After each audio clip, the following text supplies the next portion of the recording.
Talang malungkot na sinalubong ng ilan nating kababayan ng bagong taon matapos sumalpok ang isang bus sa isang kainan sa Sariaya, Quezon.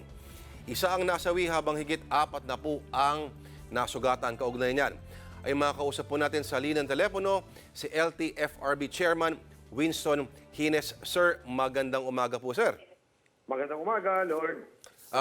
Chairman Hines, may update na po ba kayo sa na-aksidenteng nangyari na kinasasangkutan ng Raymond Bus sa Sariaya, Quezon, sir?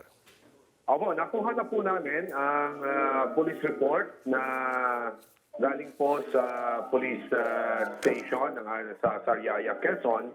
At dito ay nagkaroon na po ng rekomendasyon ng aming hepe ng aming legal division to impose a preventive suspension order sa Raymond Bus dito sa kanyang franchise na na-involved. Opo.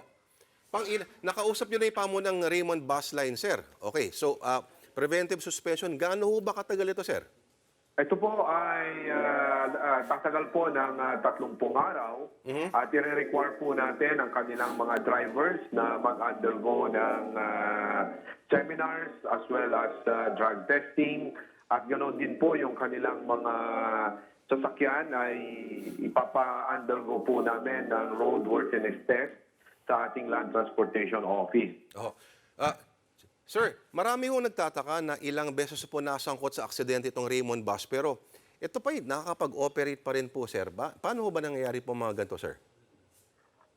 Ganito po kasi yan, yung bawat pangyayari po kasi ay iniimbestigahan po natin at we make sure na nagkakaroon naman po sila ng mga pag-aayos ng kanilang mga units, ng kanilang mga procedures at proper disciplinary measures are also imposed sa kanilang mga drivers. Pero titingnan din po namin sa records po namin kung ilang beses na pong na-involve at kung same franchise ang na-involve ng Raymond Bus. Sorry to bring this up, Chairman Hines, pero ano ba yung update doon sa nangyari no sa Cordillera na may kinalaman po itong Florida Bus Lines na ikinasawi po ng ilang tao kasama po yung komedyanteng si Tado, sir? Well, ito po ay natapos na po yung nadesisyonan po na Minonia ng 6 months na suspension yung buong fleet nga po ng Florida.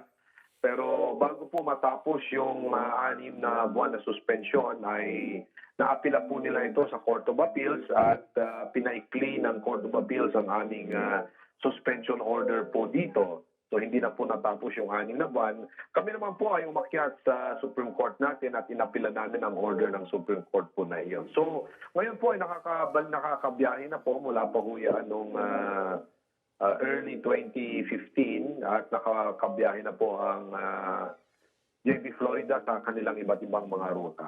Oho. Chairman, ano ba pwede magawa natin para maiwasan po yung mga itong aksidente? Apparently, notorious pala yung area na yan, lalong-lalo na po sa Quezon, sa mga sunod-sunod na aksidente, sir. Well, totoo nga po yan. Napakadalas po ng aksidente po dyan. I'm sure ang ating DPWH ay gumagawa po ng mga measures para po dyan sa mga daan po natin yan to ensure yung safety. Sa amin naman po sa LTFRB ay pinapatupad na po namin ang proyekto po namin na paglalagay ng global positioning system sa lahat ng mga bus po natin para ma-prevent po natin yung overspeeding.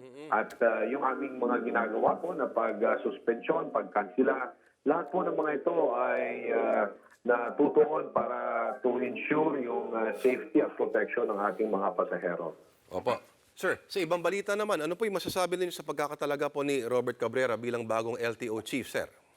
Well, ito po ay bilang naging executive director namin at nakita naman po natin ang kakayahan at ang capacity to overcome and to face challenges. Ay naniniwala po kami na mahaharap at mabibigyan ng magandang mga solusyon ni Attorney Roberto Cabrera ang mga issues and concerns ng ating Land Transportation Office.